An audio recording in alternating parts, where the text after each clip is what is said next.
can keep going. All right, we're live. How's the lighting in here? It feels like it's like. Do you mind maybe just hold on? I'll do it real quick. Give us an intro, Jerry. Welcome to the Think and Rod podcast, episode something. We are live 7 from the recording studio in Pacific Beach, California. We're excited to be back. Thrilled, actually. SCSU Aztecs took home the L today, quite handedly. But the They boys got fucking smoked by UConn. They got smoked by you. Jeez. As Mal says, you can't stop me. You can't stop me. That's right. So, yeah, we're back on this somber post Sweet 16 loss, but that's okay. We're out here.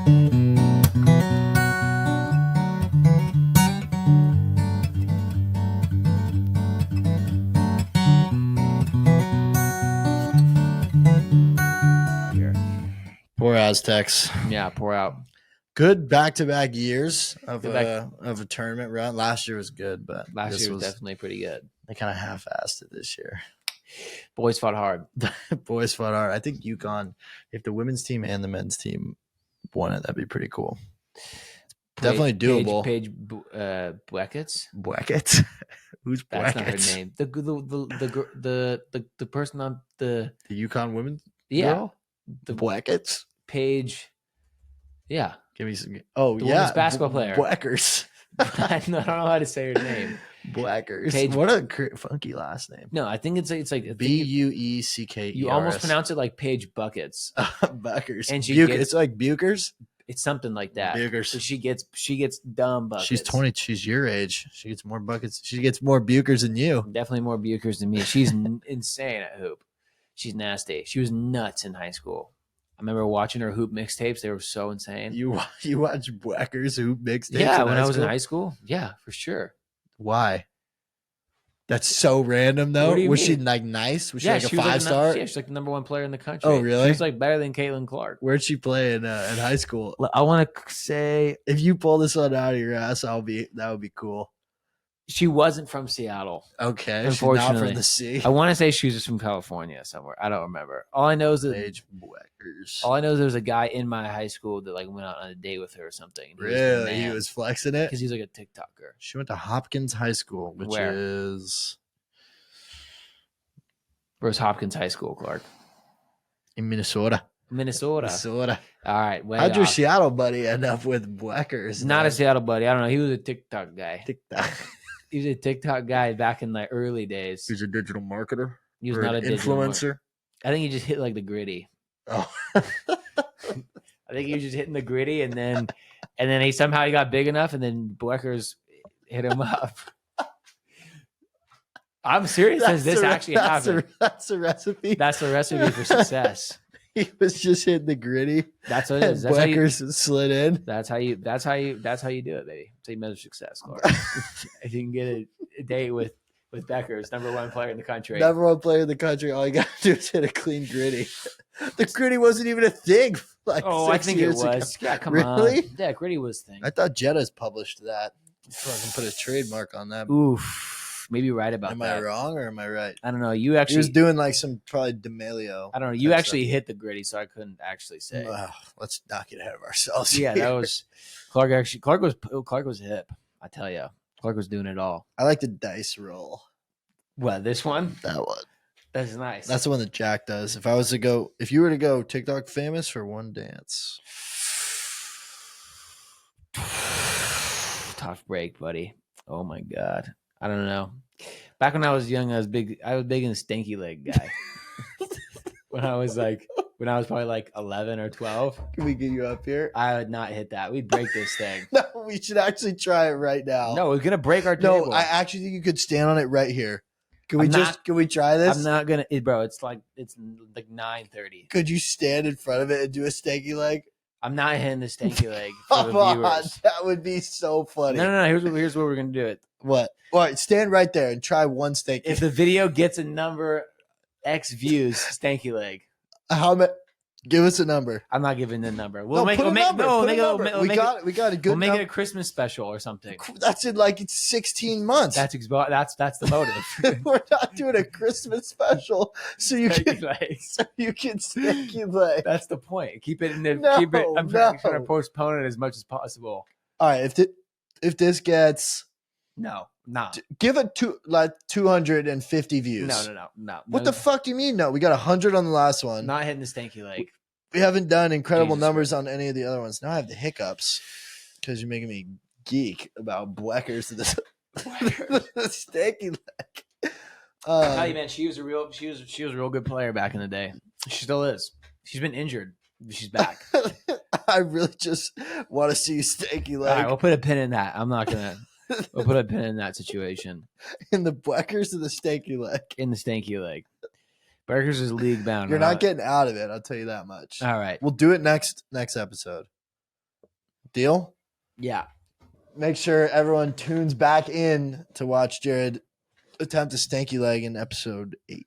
Okay. That's fair. Roger that.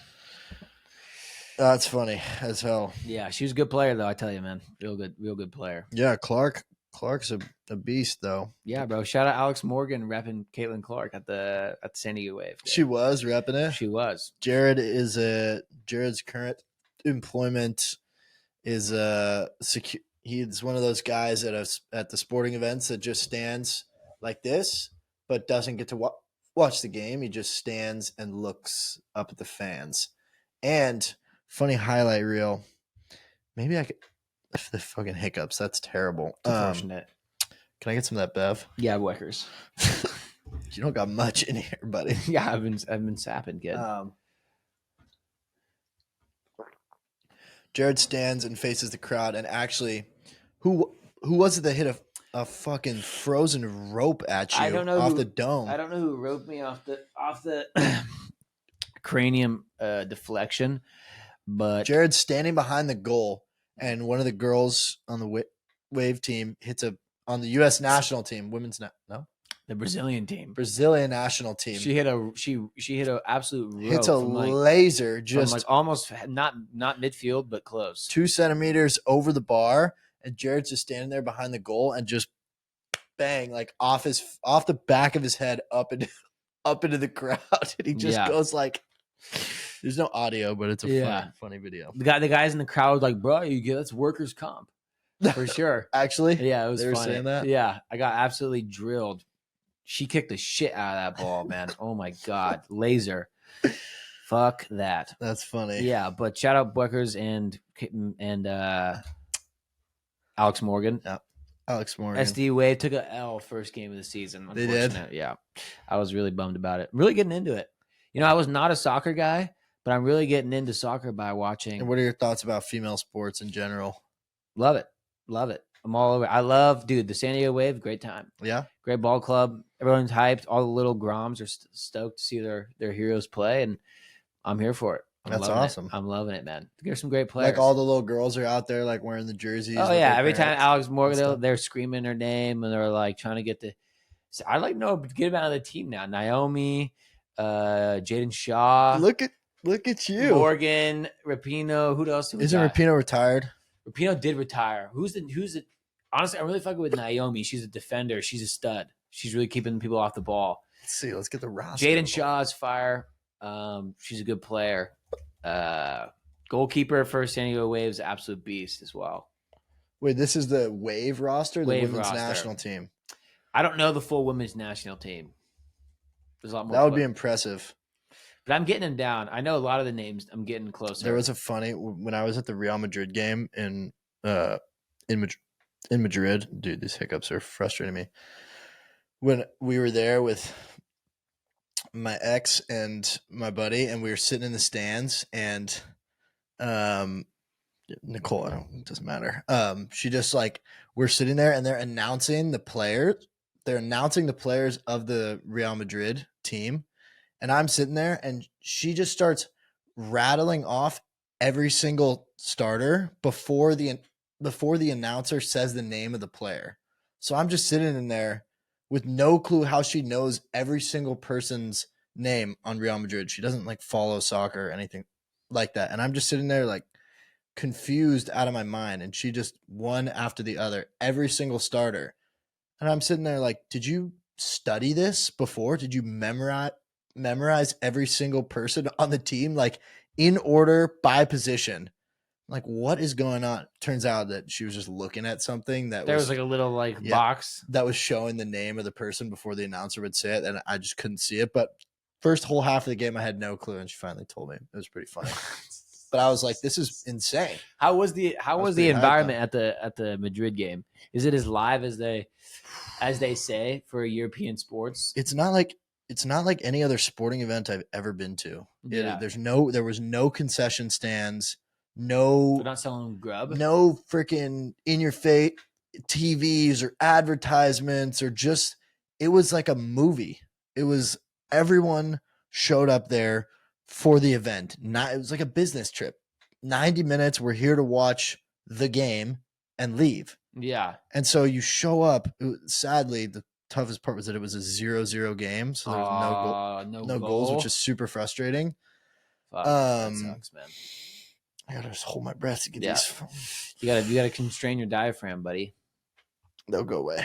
But we just sat there in silence, and everyone was just hyper focused. Like no one on their phones, hardly even anybody taking videos. I felt weird pulling out my phone for a second, which is crazy.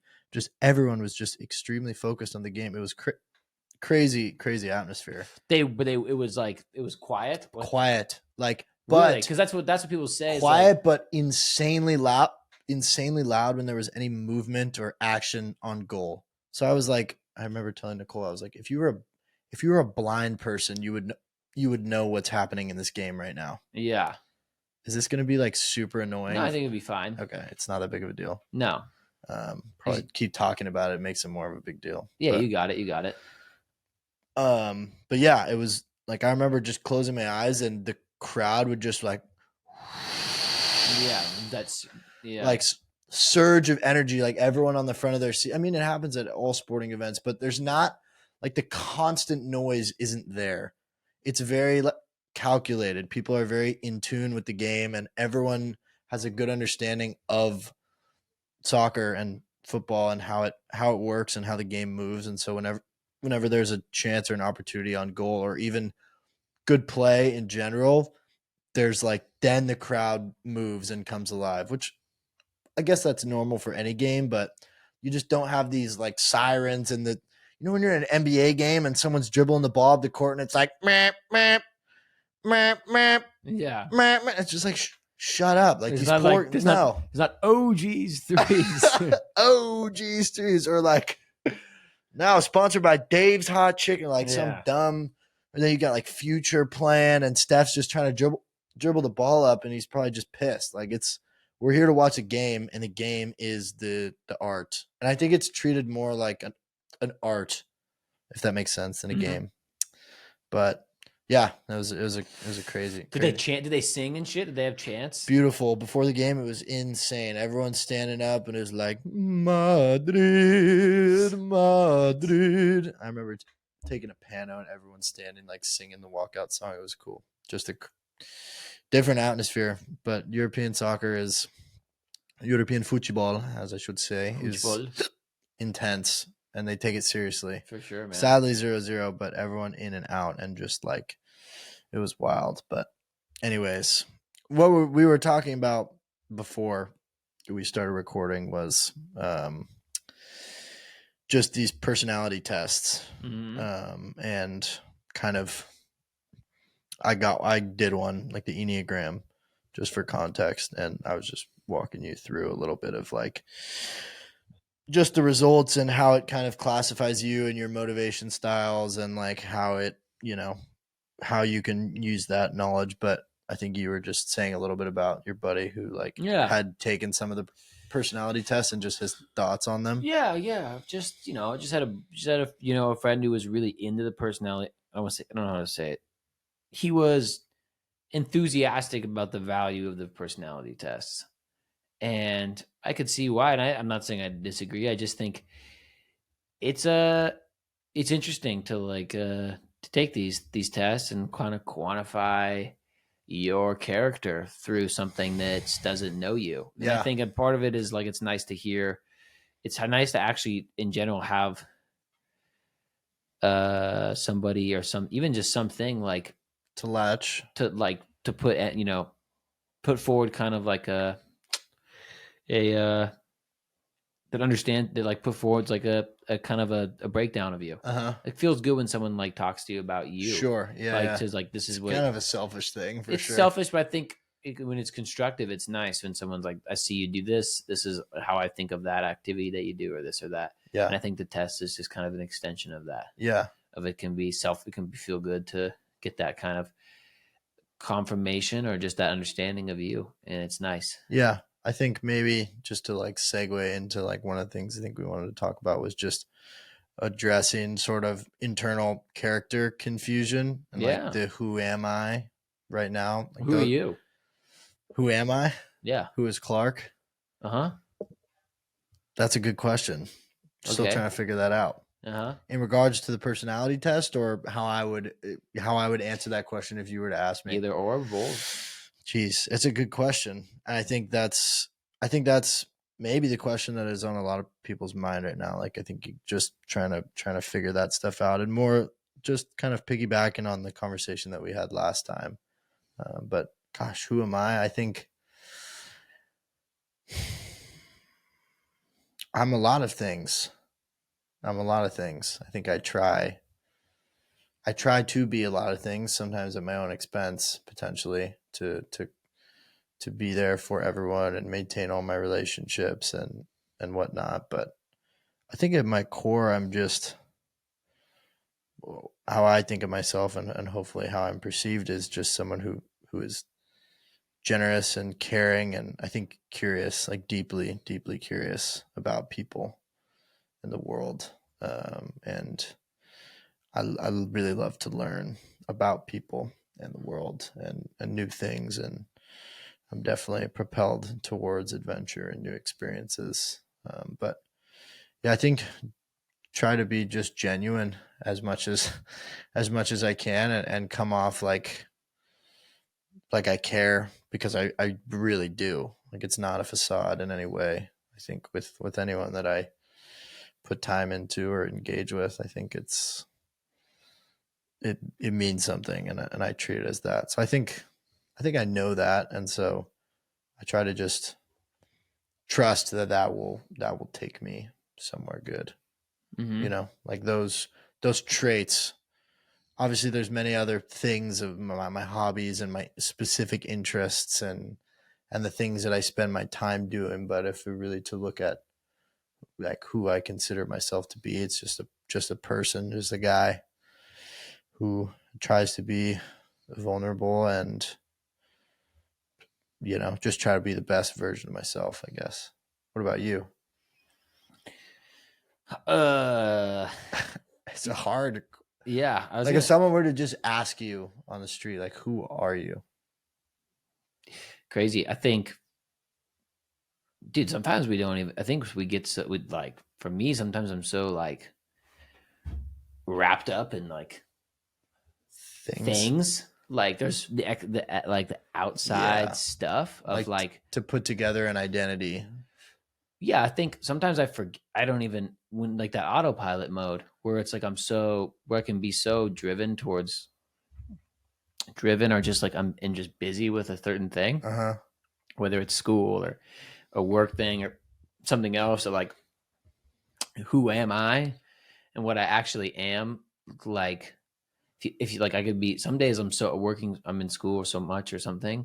If you can't even ask me like that right then, that moment, I would look at you and be like, I couldn't tell you.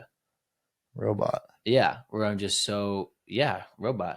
We're not robot, but I would say like there's a vessel, a vacuum. Yeah. Like my internal self is in a good way, in a vacuum. Not really. Not always. No, I don't think it's a good thing. I don't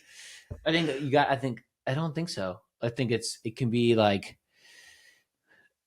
I think it's not the best, but it's also a part of trying to get things done for myself. Is like, I gotta go and work hard. But I think, like, if you ask me who I really am when I've known myself the best, when I feel closest to myself. Yeah, when? Probably in South Africa for sure. But I would say when I was there, or I feel like, yeah, when I knew myself the most, I was 100% in tune with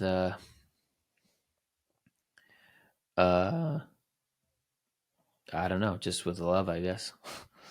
That's it. Do you think, because I feel that too, like, if you were to ask me, like, when I knew myself best, it was always the moments when I felt the most me, or just maybe. Do you think it has a lot to do with the surroundings and environment and the people that you're around, or do you think it's more like that you just feel it in you? Do you think it has anything to do with surroundings? Because I think for me it feels like it definitely does. I think it's less, for me, it's less of surroundings and it's more of the date of choices. It's what I choose to do with my days puts me in closer in line with who I feel I really am.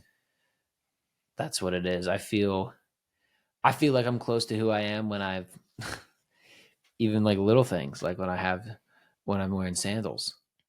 That's beautiful. Yeah.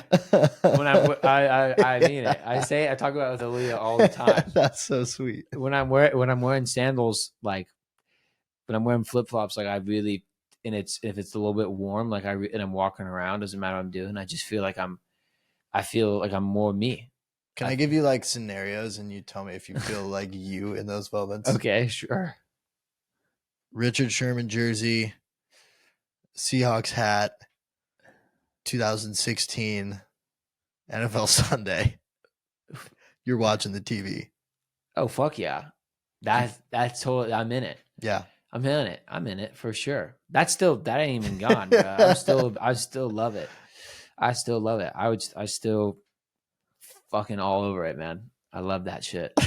love the game. I don't know why that one came to me. No, it's definitely thinking Seahawks. Yeah, that's still there for sure. But definitely watching the birds play still makes me super happy, and I love it. But I think continue though. Yeah, wearing flip flops and just like whatever, man. Like that can be one thing, or that makes me feel that's just a small, simple thing. But I think in general, I would say it's just like when I have the opportunity to try and be altruistic, like as much as you can be. Yeah, not being strictly for myself, but trying to be loving and stuff like that.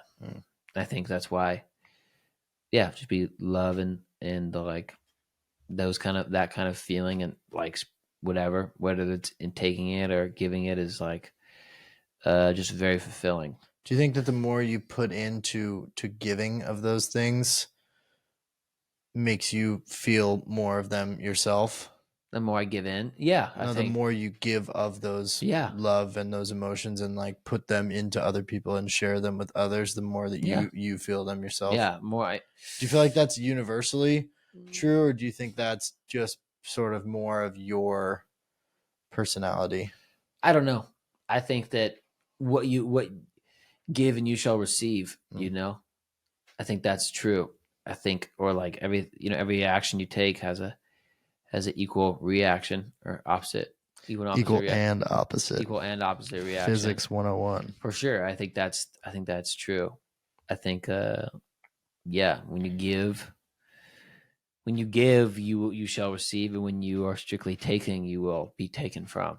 Not to say that I feel like I've ever been taken from. Yeah. But I feel like you can feel like it's weird. You would feel like that when you're taking something, when you're taking in things, that you're actively filling by taking. But I feel like, in my opinion, I feel reverse. It's the reverse is the case. When you give, then you're full. Then you receive, and that actually fills you. Yeah. I think that's cool. Yeah. That makes any sense. It makes 100% sense. Yeah. I don't know. I don't fucking know what I'm talking about. No, you totally do. That's the thing though. Yeah. I think you really do. You know yourself well. I don't know. I don't know. I think that's. I don't think it's a case for everyone like that. But No, definitely not. But I think that if more people, whether or not they thought like that or believed like that, if more people conducted themselves like that, then they would probably feel more too. You know, maybe for sure. I think yeah. It's not. I'm not great at it for sure. Yeah, I'm not either. It's not my strength for sure. Yeah, but I think it's people that do it well. Like they tend to have they just tend to seem like they're in good spirits. You know what I mean? I think I think so. I think so. I think I think it just aligns with life. Mm-hmm. It aligns with life to do that. Yeah, for sure. So, and I'm not good at it in any way. It's just something. It's just an effort, I guess. Yeah. I don't know, but I think it's for me. It's like a very easy to fail at it and get off my rocker for sure. But I think, yeah, man. Who is Rod or who's Jared? I couldn't tell you. I don't know, but I feel like it's the weirdest question. I think I've thought about it so much this year. Just I've been in my head a lot this year for sure, and I think I spent a lot of time with a lot of those questions, or like similar questions, or just understanding, trying to go in and figure it out, but it doesn't always work. You know what I mean? Like you can't. I think sometimes I spend a lot of time trying to come to conclusions or trying to find like answers to things, to supposed like problems. They're not really problems, just like ways of thinking that I would like to shift or change or adjust. And then you kind of just hit walls, and it makes you confused sometimes. When did you start asking questions? That is a great question. Yeah. In and of itself. It felt like was there a moment when you were like you just sat there and had a thought? I remember. And you're just and then you're just like, you just realized you really just asked. Just like analyzed my own. You analyzed your own life, your own character. I think I always have in one way or another, and I always appreciated it and enjoyed it. I think up until kind of like a year and a half ago, I started to experience just some anxieties and stuff like that for the first time, or like some negative emotions, I guess I would say. And that was kind of like the first time when I was just like really like kind of caught off guard, because it felt like my whole life I had just been cruising. Like things would happen in my life for sure, but I was just always super optimistic, and I still very much am, but I had never really felt down for any reason, or I felt like for something that I couldn't pinpoint. You know what I mean? I think that was really, really hard to understand in myself. Like, why am I feeling some of these things when externally things are good? Like I have my health, I have my safety, I have that. And so that was hard because I just couldn't. And so I think that was when I really, really started asking questions, if that makes sense. Like I always was introspective. I was literally looking through my notes the other day, and I just want to find it just because it was funny. I was like, I have all these notes from a long time. I was just reading like what I used to write about things that make me happy, people and things that challenge me physically and on an intellect. This was like 4 years ago.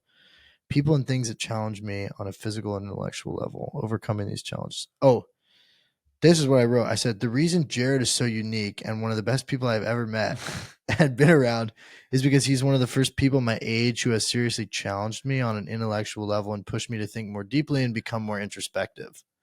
Oh my God. So I think I was didn't you write all this shit?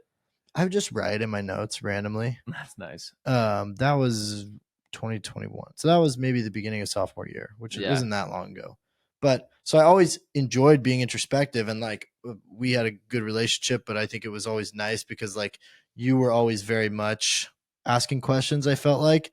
And it was nice because like I had always appreciated that level of conversation, but maybe felt like I didn't have a ton of people in my life that I could like engage with myself on that level. Yeah. So I think you introduced me to a lot of stuff and just content and stuff that like really made me think. And then I started listening to a bunch of podcasts, reading and stuff that just kind of like you start to get a lot of content. And I enjoyed it for sure. And I think I always just had depth, but in a good way and for sometimes in a way that I don't love, to be completely honest, or I'm working on coming to terms with. Does that make sense? Like sometimes there's I was gonna ask you if you love it. Do you like it?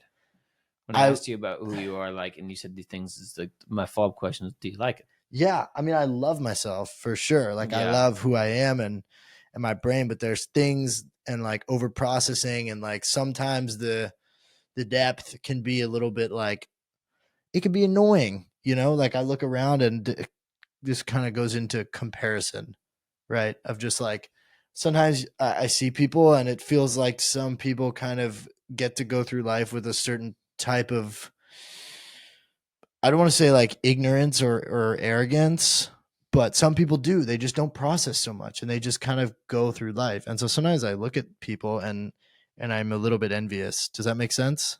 Of like the ease in which Of the ease, yeah. life. And then those people, I have no clue what's going on under the hood. So you knew. really never know it. So that's why comparing is a whole thing. But yeah, I think that's kind of a roundabout of like, yeah, I started asking a lot of questions like a year and a half ago, I think, and just I've learned a lot for sure. But I think it was kind of after I came back from abroad the first time and just felt a lot of things, like just felt a little just confused, I guess I would say, like being in this place around people that I felt a little bit disconnected from and just like I had just gone and done this wild thing that it felt like I was, you know, no one really cared about it. And it was just, I was just confronted with a lot of like emotions, I guess, of like me coming back into this world after being in South America for 2.5 months and reintegrating pretty quickly, getting into a relationship, getting a job. Just like I felt very behind for some reason, like to my peers, because I hadn't gotten an internship that summer. I hadn't done, you know, the stereotypical route, even though like the thing that I did was for me really beneficial. But I remember coming back and just feeling like, damn, like I'm behind or I'm this or I'm that. So I think it posed a lot of questions to me, a ton of them that I had to like sort through and figure out and kind of like look at. And then, yeah. Does that kind of answer the question? Yeah. And then I left again and came back and knew what was going to happen when I came back the second time. So I had a much better, I kind of could anticipate some of the things, like how I was going to feel being back in here in San Diego with people that maybe I felt like I wasn't going to be as tight with as I once was and that type of stuff. So it's been, I don't know. I don't want to talk in circles, but yeah, no, you're not. I think just, yeah, definitely ask a lot of questions and still do. And I think it's something that I'm like getting comfortable with, like just that processing and like how my brain works and moves and thinks deeply about things that sometimes I'm like, we don't need to be doing too much right now. You know what I mean? Yeah. Like just working on just turn that little dial down and be good. But yeah, it's fun for sure. It's a challenge. Yeah. But I think it's good. I think it's growing up. It's life. Like you always say, it's just like you're human. Yes. You change and you grow, and then the surroundings that once suited you very nicely maybe don't fit you as much as they once did. And so then it like puts you in a position where you're like, wow, okay, the things that I used to love doing are no longer enjoyable for me. Everyone else seems like they're still enjoying them. Is it me? Have I changed? You know, it just forces you inward kind of, because you're in a place where you're like, I used to really enjoy this. And all of a sudden in your head, you're just like, this just doesn't this just isn't scratching it for me anymore. Like, this is not going to cut it. And so I think you start asking and you start thinking and you start looking like, okay, well, what is going to cut it? Like, what is going to work for me? You know, what type of stuff do I want to be doing? And then it just kind of is like, yeah, who am I? Where do I want to go? And those questions all just kind of come in, and then, yeah, you just kind of look at them and say, hey, and they're like, okay, I see you. And I can live with that being in there, and I don't have to have an answer today or tomorrow or the next day, but the information will come, you know? And just trusting like it's in there. The information's in there. I agree. I think so. What do you think? Have you always been somebody that went inward and like asked questions of yourself and thought a lot? Yeah, I don't know. Maybe. I think so. I think I was always inward. I think I wouldn't say I always asked questions, but I would say I was inward. I think when I was young, I just felt a certain type of way. And I just like, there was things going on in my childhood that made me, whether that was my childhood things going certain directions or me just being who I was as from genetically. But yeah, just going into my head was always something I enjoyed. It was always a state, like the world around me may not have been safe, but my head was safe. So I wanted I wanted to be there. And this sounds, it's not as good as it sounds, I don't think. But it definitely. I know what you mean, though. It was what it was. I went into my head, and I think I always asked questions. I mean, I remember from a young age. I think from a young age, I just had like intent. I just had some struggles. I remember when I was like 14 or something. I think I always had like underlying like some like depressive traits or like melancholyism. I would say more melancholy. Yeah, don't laugh. Yeah, it's okay. It's funny. Like melancholy stuff. But I think I remember when I was like 14, like I remember being in class and I remember like really just sitting there and just like feeling like just like a open, like just a pit inside my stomach, and just feeling like thinking about my life, thinking about who I was at 14. At 14, that's yeah, crazy. And just being like, I'm just like feel like I'm just like in a hole, like I'm fighting for my life right now. It was weird, and it was a very it was just a very unfamiliar. It was just weird. It just felt like that was like all the things from when I was young that just boiled over, and then they finally spawned, and I just didn't really know what to do. But I knew up here that like this was where I enjoyed to be here, and so even though in my spirit was like hurting, I felt good in my head, and I think that just helped me. Yeah, that was just what it was, and I think that's still who I am. I think that like not that I'm still like in a depressive state, but I think I still just I still just live in a. You're not. No, I'm not. But I think I am just like, that's just like, I think like, I don't know how to describe it. I just think like I look at my life and I look at what's happened in my life and certain things, good or bad or in between. And even when I was a kid, I would just think about it a lot. And I would just think about it and talk to myself and write poetry, write poems, or tell stories. And that was kind of it. That was just what I did. I think I told stories to like myself when I was a kid, and still do, to like help me, understand everything. Setting up the Legos and just talking internally. That's exactly what it was. 100%, man.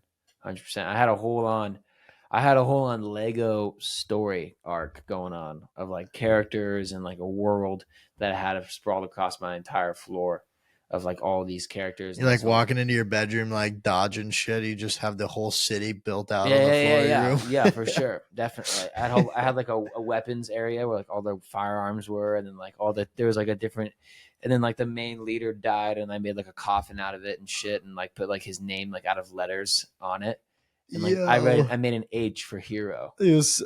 And that's what it was. I can see it though. Like Yeah. I was saying to you the other day, like Jared just be on the couch playing video games, like story games, and Yeah. I'm just like, dude, you're such a little gamer at You heart. gotta be into it. Like you just love the.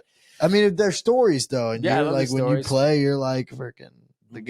I'm the main character. You just like to. You just. I think it just maybe just allows you to have your main character moment. Not in that. I think I'm just You're just a center of attention type of guy. Yeah, for sure. I really love this. I love the attention for sure. I think it just missed out at Short Club today. Yeah, I really fucking blew it at Short Club today.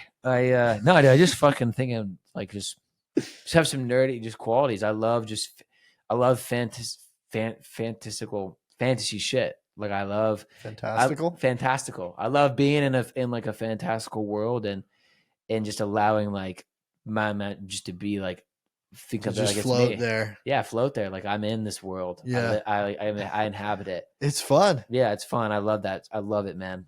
I fucking love it, dude. That's why movies are such a thing for you. Such a treat. Such a treat for sure. Takes you to that place. Yeah, for definitely, man, definitely. But yeah, I don't know, dude. I don't know what when I started to think about the fact that I was thinking about life. Yeah, but I think it's it's a weird thing that like you can do that. Like you can think about your own thoughts, or you can you can analyze your own brain, I guess. Yeah. Strange concept. Yes, it is. Yeah, definitely. Self-awareness. Also, I loved when I was going into like either going to the retreat of like fantasy, whether it was video games or writing stories and stuff, or I think the biggest one is the retreat of like. I want to talk about the thing that we were talking about the other night. What's that? I'll let you finish, but no, I was just saying I'm just very grateful that when I was the retreat into this is going to sound like some nippy dippy stuff, but you literally said earlier that you feel like your most self when you're wearing sandals. So I don't think we're worried about it. Yeah. I think my real retreat is into nature for sure. I think I'm very. I think I was just thinking the other. That's so normal. Yeah. All right. Sure. But I was really I was skateboarding today, and I was just thinking about like how blessed I was that as a kid that like my family or my mom, my dad are in different when they're separated, but they both did in different ways. How much like nature and the outdoors was just a huge part of our family life. Like I think the only real the strongest family vacations I remember, which there wasn't many because it didn't last particularly long, but the strongest ones I remember were camping in the woods and stuff. So like being in the nature, man, was huge for us, for me and my brother and for the fam, and that was just like a good place to be. Just drinking water out of a life straw and eating rice-a-roni off the jet boil. That's what it's all about, baby. Turn the phone off and sleep under the stars. Damn straight. It's a good picture. We're gonna be doing that for a week fucking straight. Yeah. Hell fucking yeah. What I wanted to talk about was that because you were holding your journal the other night, and I was like asking you, like, have you been writing? Yeah. And you were like, brought up this kind of this feeling that I felt for sure, just about like, almost this. It's like the hesitancy to like, to. I don't mean to say like too much. The hesitancy to re-engage with a certain hobby or interest that you've kind of put on the back burner for some time, and the kind of feelings associated with picking that thing back up and getting back into it. And you compared it to that feeling of, everyone knows that feeling of when you're scheduled or supposed to talk to an old friend, and maybe that you don't live in close proximity to them, but you want to have a conversation with this person, and both people want the conversation to happen, but for some reason there's this avoidance of the conversation, maybe just because you know the emotion that's tied to the conversation, and just the feeling that it will be positive, or maybe it's just the emotional energy that it takes to engage with that in the first place, even though you know it's going to be positive, creates this cognitive dissonance. Is that the right terminology? I don't think so. I don't know. Couldn't tell you, but it sounds good. It sounds nice using my lingo. But it creates this sort of, I don't think fear is the right word, but just avoidance. Avoidance. There you go. Of re-entering that thing. Yeah. Or calling that person. Yeah. But I think it was interesting with just like the journal. Yeah, the journal and writing and stuff like I think we all definitely have like those aspects of ourselves that we get away from, that we know are fundamental to us, that we love when we do, but it's like this thing like, I love to do it, but I don't do it often. I don't do it enough. I should do it more. And I think when we get away from those things, we feel that void, and it's almost sometimes easier to just keep the void, because either keep the void because of the emotional energy it takes to re-engage, or the ease of what it is to not engage, the ease it is to just to follow other lanes that are maybe a bit less emotional or more simple or more common. And I think that's when like for myself, I get away from like the things that I know that I love to do.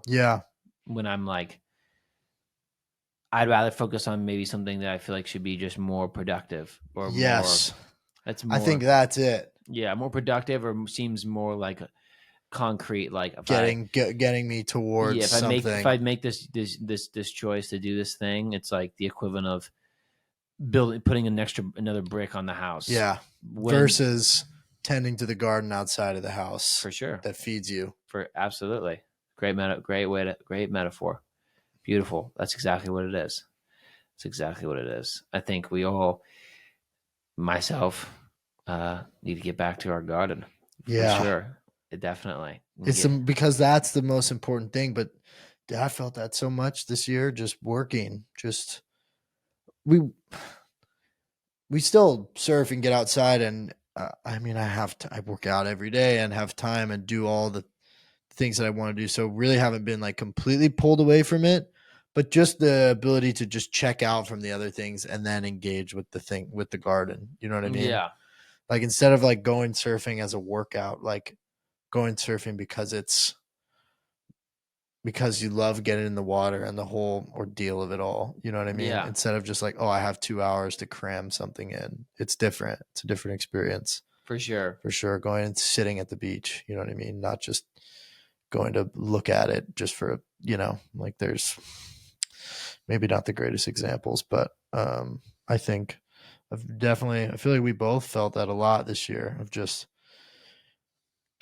it's a weird time of like pursuit or working towards things. And maybe some people maybe some people will save that until after they graduate, and then they'll kind of put their head down and be like, okay, now it's time for me to start digging my heels into the ground and looking towards the things that I want to do and trying to open doors for myself. But I feel like we definitely did that on top of doing school this year. You know what I mean? School is like a low level commitment, I would say. For me. For you, it's a little bit more, but depends. Yeah. I mean, school is a big commitment, but in terms of timing wise, like I'm getting good grades with a low entry into the time box. Yeah. So I think that but I'm not sure if I don't fully agree for myself. No, yours is definitely a little bit more. I don't want to say that's exactly a total product of the challenge. I think it is it, but I think it's also like I love what I do. I love what I do. So I study stuff that I actually like to study. So it's like it's fascinating. I'm not looking to just do it as fast as possible. Escapism, yeah. But the point being is that I think it's that feeling of that avoidance of getting back into the thing that you know is good and probably better than the pursuits or working towards something. You know what I mean? Yeah, I think so. I think it is. Yeah, I think, dude, we all. I mean, there's a lot of people I know in my life. I won't say by name, but like, Name them. nah. I just know that there's, yeah, like I know I have people in my close life and in my family and stuff where I know where like there's a lot of times I've heard like, oh, I should have done this or I should have done that. I should have pursued this part. Mm. And it's like I wonder to myself, I think about like the amount of times I've heard it, and I just wonder like, will I get away from what will I look back on and think I should have done? Yeah. And Like, what is it that people most often look back and say that they should have done more of? Like, what are those things? Like, no one looks back and is like, I should have spent more time in the office. Maybe some, maybe some people. I would probably not many. You know, like I think it's, if anything, it's always the opposite. Yeah. You know, like I should have spent more time doing the things that I actually liked to do. And if you love sitting in front of a computer and coding, or, you know, being entrepreneurial, then that's great. And many people do love solving problems and using their brain in a business way. But yeah, it's people often look back on things that they neglected or certain things that they love to do and wish they spent more time doing those things. Yeah. Versus spending time doing things that, you know, play the game of the Matrix. Yeah, I think we play the difference between what should you be doing and what you ought to be doing. Yeah. You know what I mean? What you ought to be doing. To do. That's a little. What you ought to do. Brit lingo in what there. do you ought to do right now? Shit, brother. I wish I knew. I think I should be. I think I need to be more. If you had to tell, if you had, if you were going to give a piece of advice to people that are finishing up college or just graduating, advice giving. Yeah, wow. We're not usually dabbling into these waters. I'm not a big advice. I'm not a. Me neither. But I'm putting you on the spot. Oh fuck. Maybe it would be like advice to yourself over the past year. How about that? Better way to say it.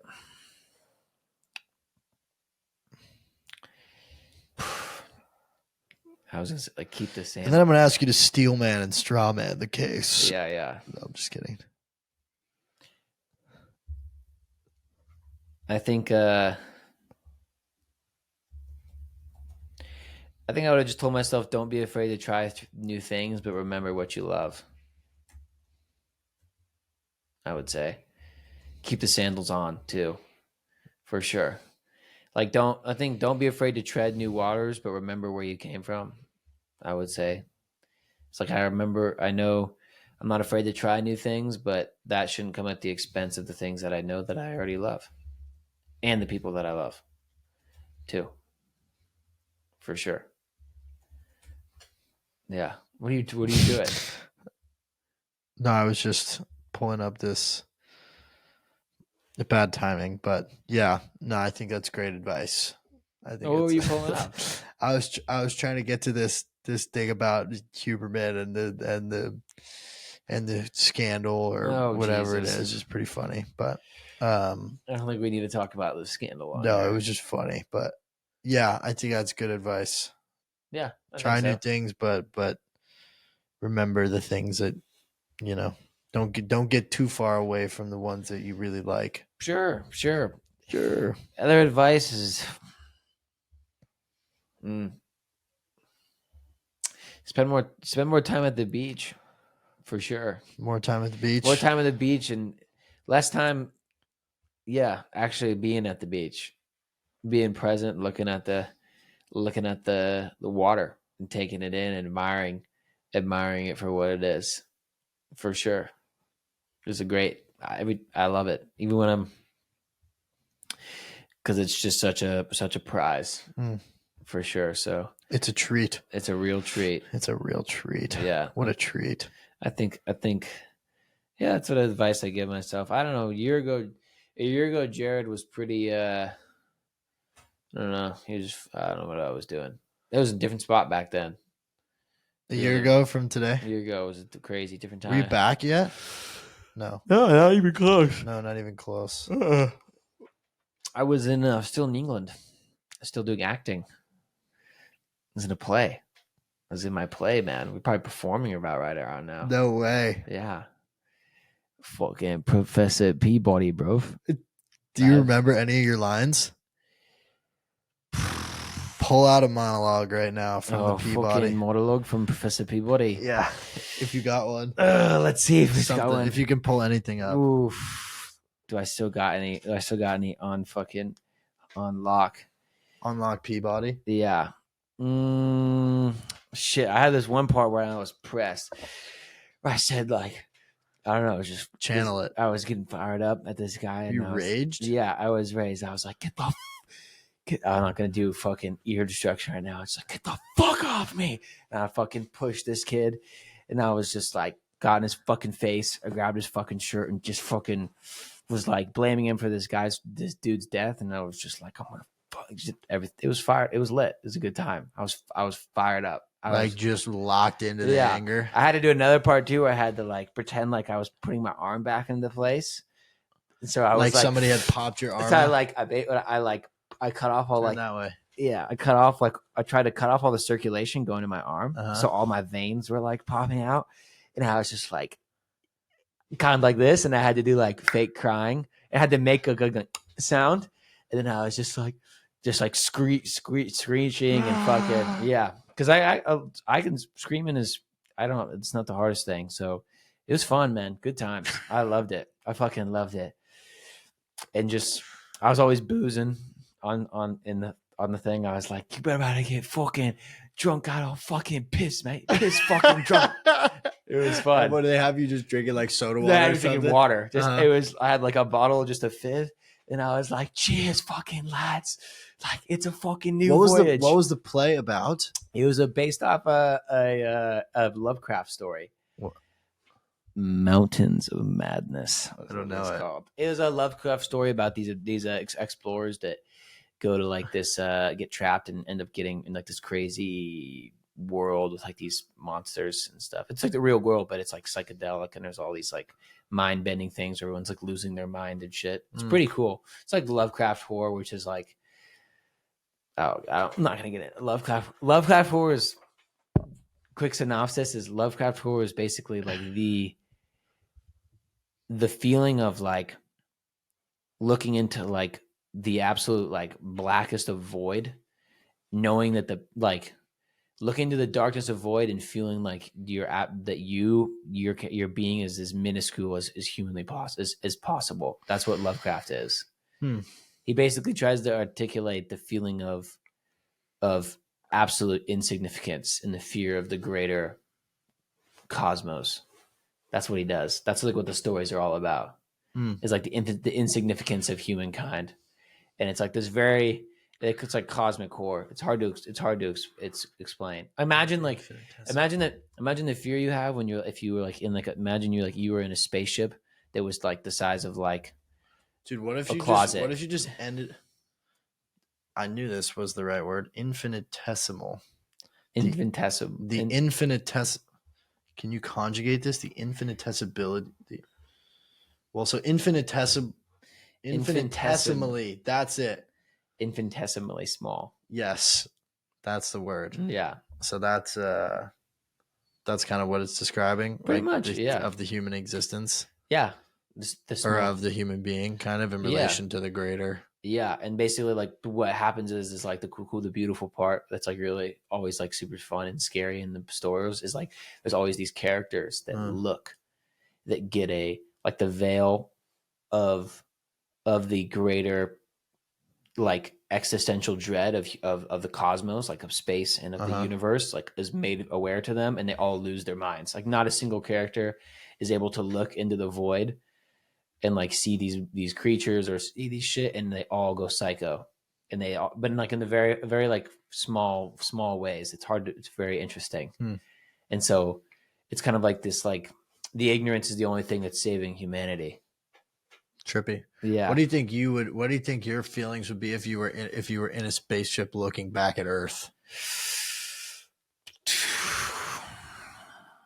Where am I going? You're never coming back. Am I ever getting to my destination? Well, I gotta go live in a fucking pod on Mars. Could you do it? No. To preserve humanity. Well, then Like sure. they sentenced Jared as like, this is your altruistic deed To the human race. Yeah. Tomorrow. Sacrifice. Yeah, you're on a spaceship to Neverland. You don't know where you're going. You might land, you might not. But you have to go to preserve humanity. Yeah. You going? Well, if I don't, what's the point then? I'm gonna die anyway. But you don't know. You don't know if humanity is going to die or not. Oh, it's like a 50-50? Yeah, it's a 50-50 if you don't go, but if you do go, it's 100% that human race is posted. All right, well, I got to do it then. You're going? Yeah, well, got it. Fuck. I mean, then it's just like what's this all been about? It's just like a waste. If it doesn't go my way, then everyone's gonna be like, damn. Then you're going to forever feel that love. Or the opposite. I'm going to be dead if True. I don't go. We all are. Yes, but I think if I was on a spaceship looking back at Earth, I'd just be like, fuck it. I mean, whatever, man. Whatever. That's fuck. Yeah. I wonder what yeah. Shit, dude. Do you think we're alone in the cosmos, Clark? Oh, dude, we're getting into the nitty gritty now. Yeah, we'll figure out what we keep or what we don't. No, I like this. Do you actually believe in? Do you think we're alone in the cosmos, or do you care? That's a good question as well. Do you give a shit? To be honest, like, no, like it doesn't impact my life. There are so many other things like here that are more important to you. Yeah, like I got a lot of other things that impact me and influence me that are on the ground right in front of me.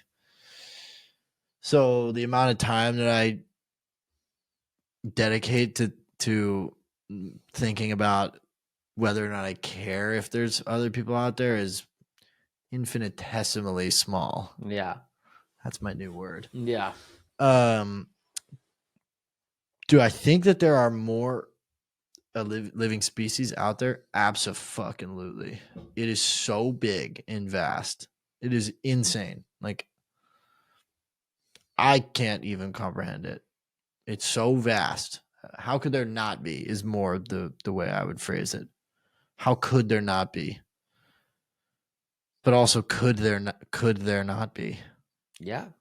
I don't know. Crazy. There definitely is, I believe. There's so much out there and so much movement and planets and material and stuff. Like I don't want to make it super existential. I'm not a very existential person. But I just feel like if there's one here, there ought to be more. There ought to be. That thing goes so far. It goes so far. Does it end? I don't know.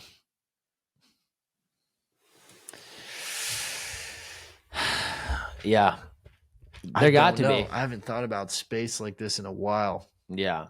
It's a crazy, like if you think that just when you look up, it just goes until no one knows. Yeah. It would always used to trip me out.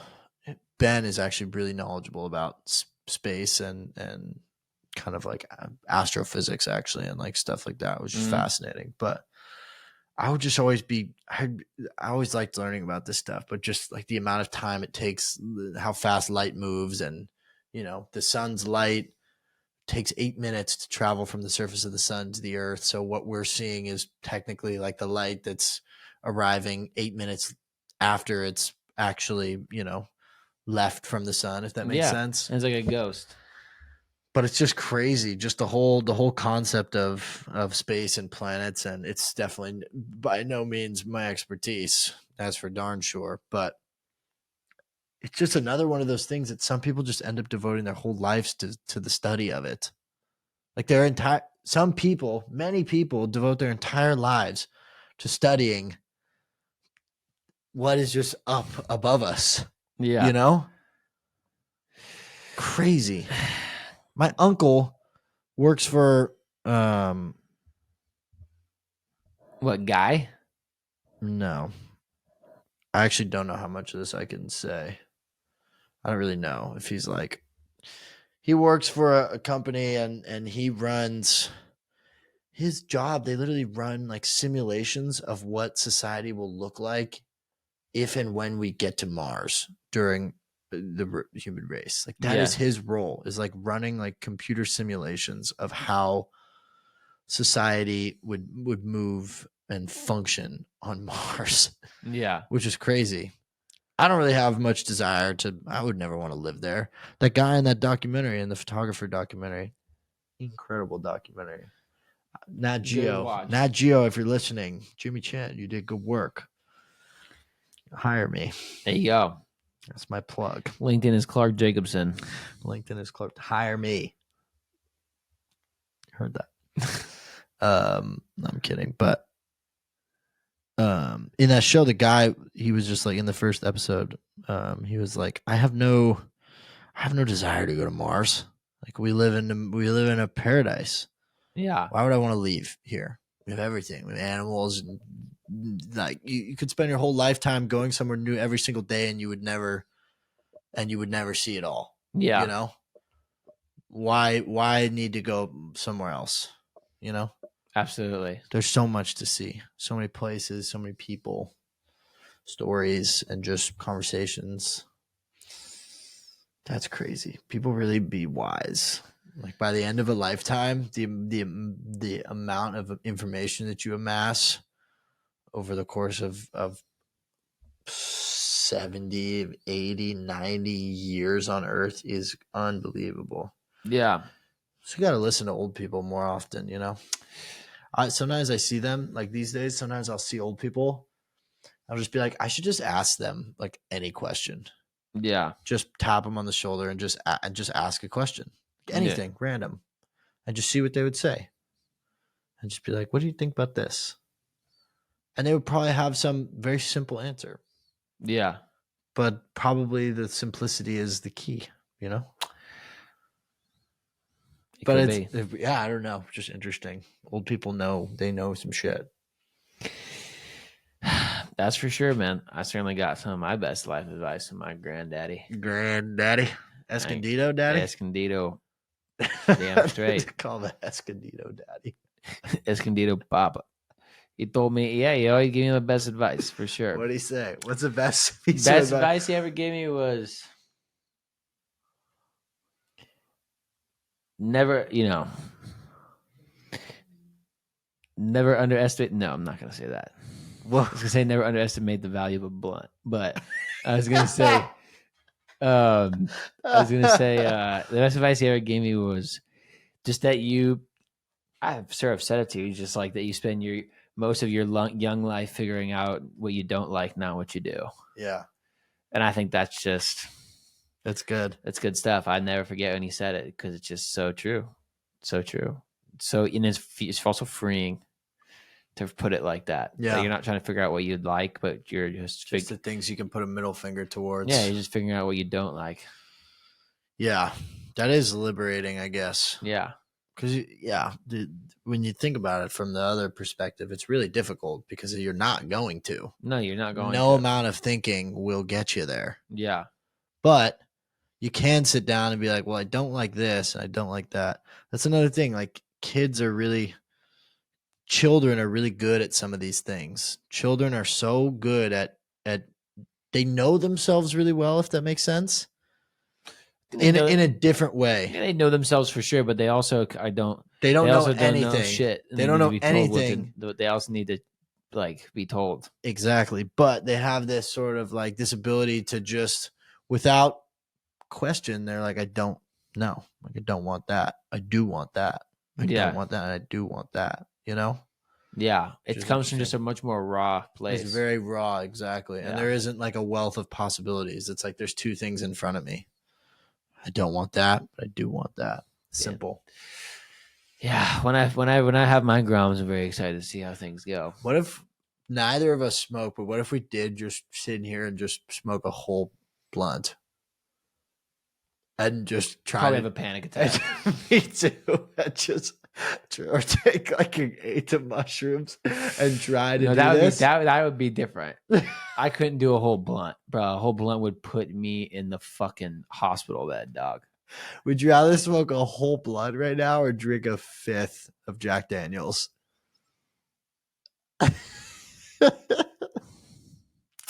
One would do tremendous damage to my mental well-being. Which one? The blunt.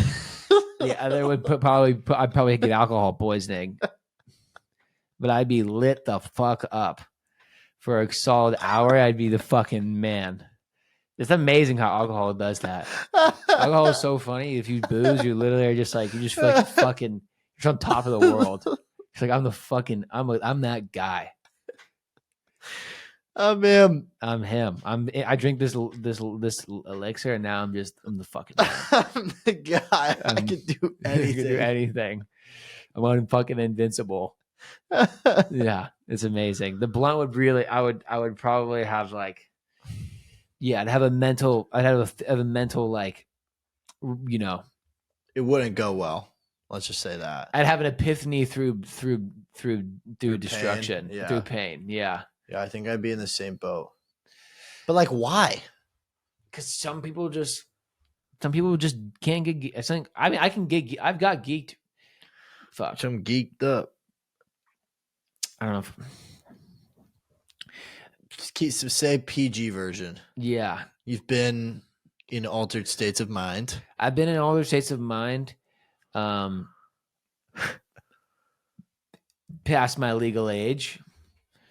Recently, I'm of age, legality. It was legally purchased, legally consumed in the state of Washington. Everything about it was absolutely legal, within the margins of what was allowed, within the framework of society. It was legal. It was no legal. There was no whip. There was no driving. There was no vehicles involved. What else wasn't there? Minors. No minors. No. There was parental supervision as well, though, right? Not for me. No, there was. How was I? Oh no, you were an adult. I was an adult. I'm an adult. Okay, yeah. I am an adult that legally. Anything else that wasn't there? Cameras? I mean, I could have had more. I could have had more like food, definitely. Okay, now tell the story. Yeah. Well, I also burned there was a fire which shouldn't have been there. Oh, a bonfire, and I tried to. So that was there. I maneuvered the wood with bare hand and almost burnt my hand. Dude, oh my goodness. What? Continue talking. I'll tell you in a sec. Yeah. But yeah, I think that weed is just or marijuana is just a very. Some people can just, from where the marijuana is relaxing and good, and gets them in a good spot. Other people it doesn't, and some people they booze and they're like having a good time drinking wine at dinner and chill. Some people they booze and they're ready to ready to slay. Yeah, ready to go, commit a crime. For some reason, some fireworks. Yeah, some people are ready to the booze, some fireworks, punch somebody, assault somebody. Fucking left foot kick somebody's car mirror in reverse direction. Exactly. It's like a golf club through I'm a pretty peaceful guy, but I got that Jack Daniels. I'm ready to fuck. I could fucking kill a man off Jack Daniels. Which I think is true. Oh my goodness. Yeah. So you get a guy like freaking you get a guy like Sean Strickland. There you go. You put some Bev in his hand, it's trouble, man. Because he's growing up sitting under his parents' bed while they're trying to freaking kill each other. I have the hiccups again. Bad news. Please, if you made it this far, please like the video. Comment, subscribe, engage. Like the video if you want to see Stanky Leg. Stanky Leg, Jared. That's happening. Yeah. If this gets 200 views, Jared's Stanky Leg. Nope. It's happening. Nope. Leave my hat alone. Not including that in the video. But please just send stuff like stuff that you'd like to hear us talk about. We're trying to just have fun with this. I know it seems like the end of college quarrels and questions might resonate with more people than some of our kind of just jargon and our life stuff. And so whatever, we're just doing this to try and have fun with it and see if we can, build anything. So whatever people that are listening and have ideas, we should honestly put this at the beginning. Sure. And just say our piece. Like, if you're listening, just tell us what you guys want to hear, or conversations that you think are important to have, or that you'd like to hear two people your age having. But yeah, engage, please. Like, comment, subscribe, anything. Keep on keeping on, baby. Keep on keeping on. That's all there is to it. Hope you guys enjoyed. Have a happy Monday. This will be up on Monday, April 1st. April 1st. Is that April Fool's Day? Yeah. How about it? My birthday. Clark's birthday. Oh, I got my interview on your birthday. Fuck. That's going to be a situation. We'll handle it. Thank you for tuning in to Taking Rod Podcast. Everybody have a great evening and have a great morning and afternoon, wherever you're watching this video. And please like and subscribe. And yeah. Thank you. Appreciate it. Peace. Yeah. Bye-bye.